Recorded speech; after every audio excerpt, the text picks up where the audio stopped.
Yo, what is going on, COD Familia? It is your boy BN.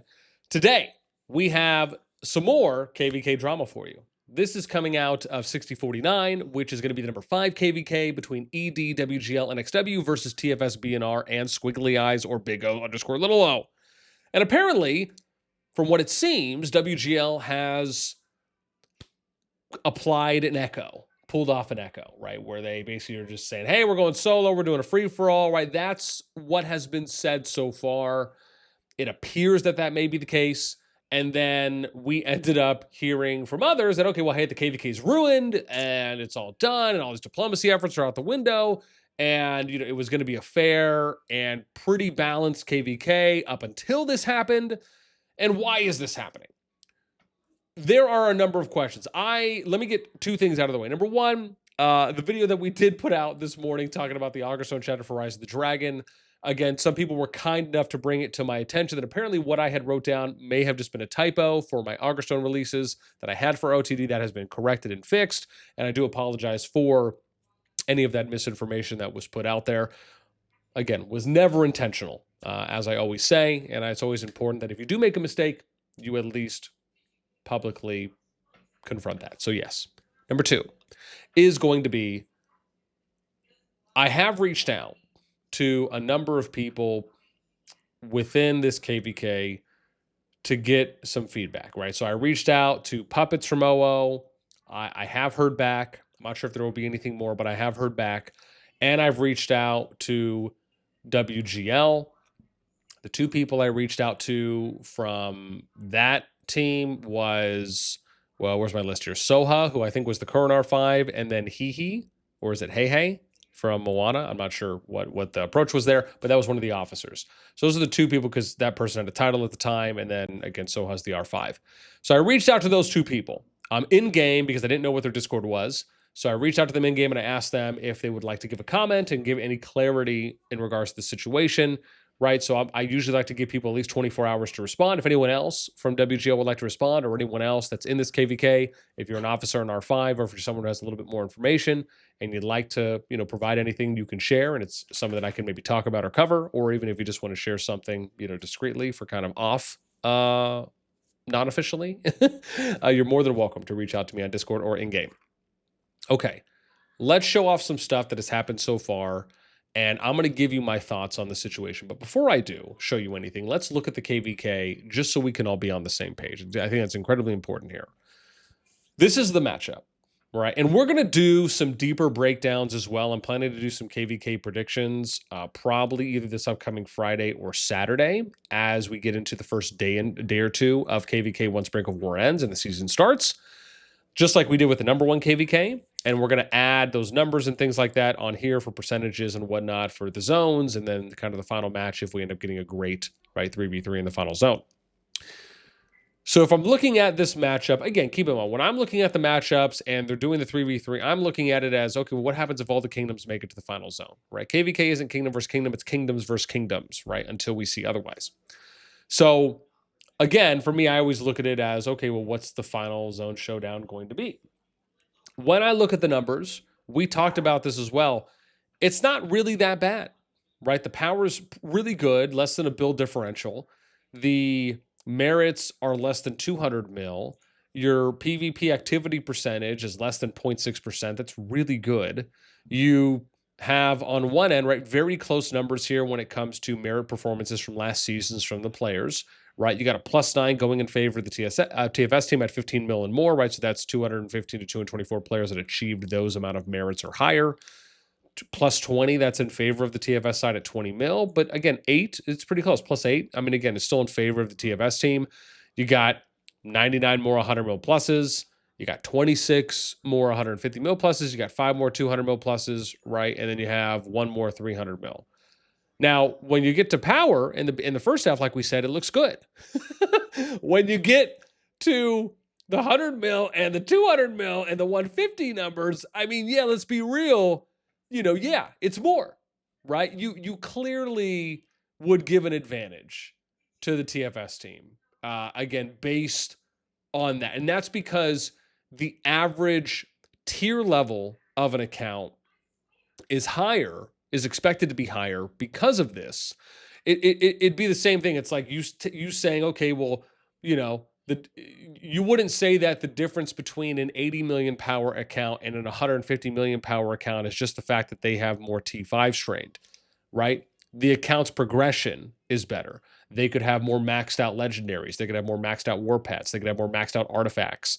They could have more bonuses and stats that are provided, right? Maybe they have more city themes that they can exchange in between or stack on top of each other for legendary skins, right? It's again, right? They've accumulated more, so they have an opportunity to sustain longer too as well and have a higher average performance out on the field.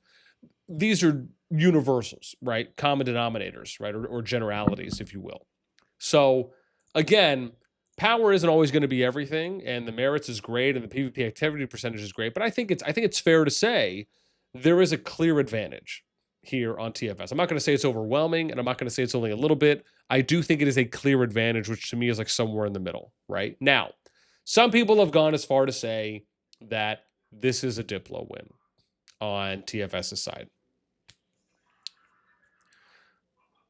I don't know if I would go that far, right? I will at least go as far as saying that, and again, the numbers speak for themselves. Keep in mind, these people have to show up, right? Just because you have a numbers advantage or disadvantage, you still have to show up, right? The numbers at most kind of just show you max potential, if you will. It's like an up to amount, right? But you still have to come, you still got to show up and either perform and or if you can exceed, right, your previous season's performance, right, which we've seen.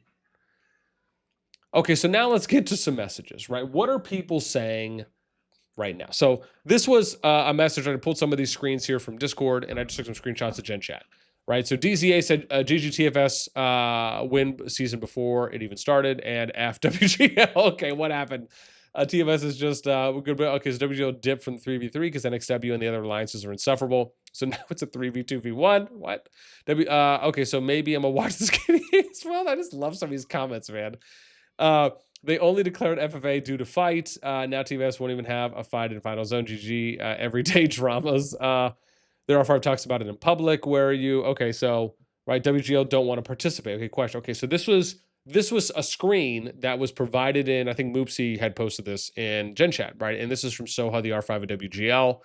It states, okay, over 24 hours of discussion, we exhausted too many emotions and confirmed that in this season, we must accept the worst case scenario. This has caused emotional strain and hurt among our alliance members and leadership, making it difficult to move forward as things stand. Therefore, our R4s have decided that we will no longer proceed together with ED and NXW. From now on, we are declaring FFA. So again, basically pulling an echo. We hope you understand that this is the minimum choice available to us. Thank you. Okay. I mean, technically minimum means there's more choices than that, right? I think what you really mean is you feel like this is the only choice left. I understand where he's going with it. I'm just saying, just it could have been worded differently, more appropriately. Okay. Now, where is everyone? Because that's another important part here, right? Is how does the lineup look? Okay. So here's our lineup, right? So it's 40, 156, 314, right? So 40, 156, and 314. So it's basically a 2-1-1-2 or a 2-2-1-1, right, is the split. So in this case, if you're looking at this, it's 17, right? So it's like, so you have BNR, OO, 17 is ED, 286 is WGL, OO, and then 375 up here is NXW. They're next to TFS, right? So, I mean, if you think about it, technically, everyone really could be getting a fight in this case, right? Which again would probably be at the most 3 zone 2s, right? Because that would always usually be the most, unless you end up winning one and you go to the other one, right? Then maybe you can get more. So I should say 3 at minimum to start, but it could exceed. Okay. Now, in this case, right, obviously WGL would be going up against 314, which is OO in this case, right? So they'd be fighting here in this zone 2. Now, the thing about the message here, right, where it says we exhausted too many emotions, right? They decided to go FFA. I guess for me, I'm confused there. I will admit, Because I guess what I don't understand is why would you opt to go free for all if you've already set up diplomacy? Everyone, the anticipation is, okay, we're going to fight, unless there was something stated publicly from Puppets or OO or others that said, hey, look, we're not going to fight you and we're not considering, or we're 50-50. We're not sure if we're going to do it or not. Now, I don't know if something like that was said or not said. Again, that may allow for a little bit more of an understanding maybe into the WGL side. But again, that's why I had also asked them. And, I'll plan to do a follow-up video on this once I hear back, and or if I don't hear back, right? I'll at least cover the people that have reached out to me and shared things with me as well. But again, so I am a little confused there. That part doesn't make sense to me because typically in most cases when you are setting up a 3v3, if the map layout will allow it for PvP and fighting to happen in multiple zone 2s, you typically will see that, right? I can't recall of any large amount of KVKs where we consistently saw people that could have had fights and it wasn't, and on top of that, it wasn't like, super lopsided, for example, and then they opted to not fight. I don't see a lot of those happening. Okay, so another message. Here's another screen that I had pulled. Okay, it's FFA. They would work with them. I heard that before an RAC season was already a Diplo-Win from the start, but with WGM out, it's not even a KVK. Again, right, some people feel that way. Not at all. Look at the map, lol. I'm just trolling. I think WGL with or without didn't matter. That season was decided already. Okay. OO was sandwiched between the weakest server. Yeah, and saying OO was the weakest server there makes you look a bit delulu. So he said, oh, I see. It is. So he did say, I thought he said between the weakest. I read between. It's being the weakest.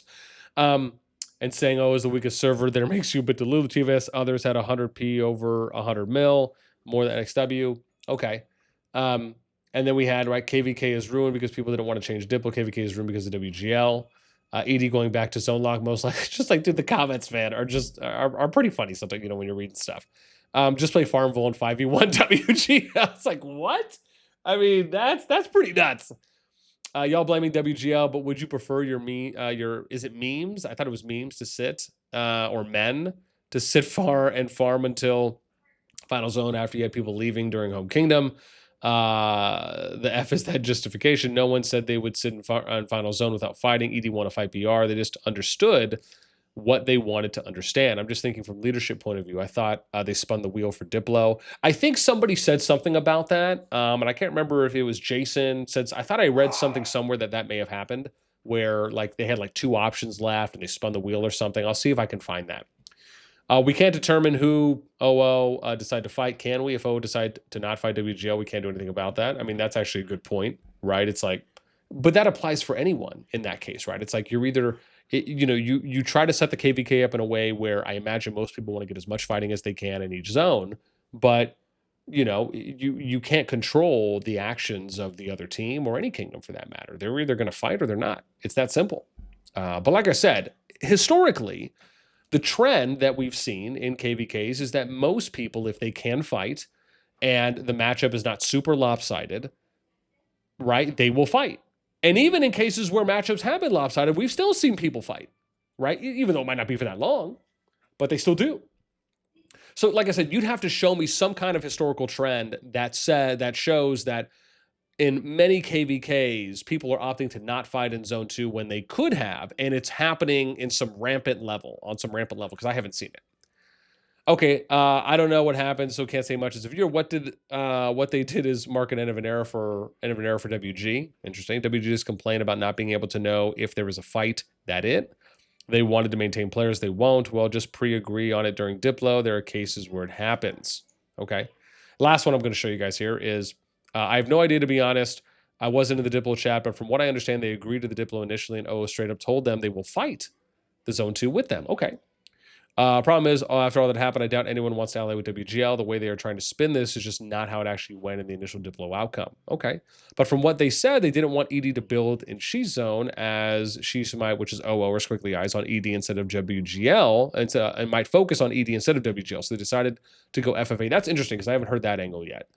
To go FFA rather than sitting without a fight until FZ. They make drama Z. If she's promised they fight, it might solve everything. We need BN to fix it. I mean, listen, man, I'm sure they'll figure it out. The only time you really need, in my opinion, any kind of like impartial voice is if you just can't agree on something together, right? That's really what you're talking about, is where you would see someone who could come in and like tie break, right? And yeah, there can be cases for that, and I think it can be useful, but I always recommend people try to figure things out, on their own. That is usually going to be first and foremost the most important there. Okay, so no one refused to read Diplo. It's just there's no way to do Diplo if one kingdom decided FFA. Sheesh did it already. Edie wanted to slow build with farms. Is it that hard to tell the names that who is ally? I just like, I love how Fam just comes in, man.